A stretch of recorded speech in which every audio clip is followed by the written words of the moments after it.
Well everyone, in this video I'm going to show you how to appear offline on Instagram. So for you to be able to appear offline, or if you want people to track your activities online on Instagram, here's how you can get it done.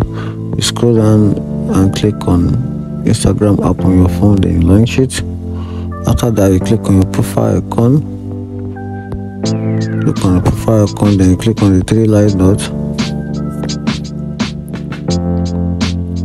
Okay, you click on the three dots line.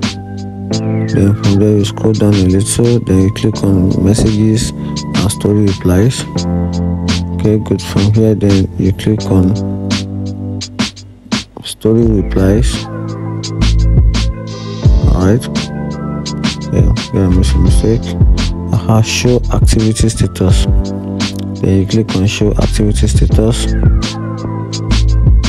And from here you can decide to turn this off, which is the activities online. Once you turn it off, people will not be able to see it online, and you're just gonna turn it off. You can see it's off right now, and that's it. If you find this video helpful, like and follow for more. Thank you.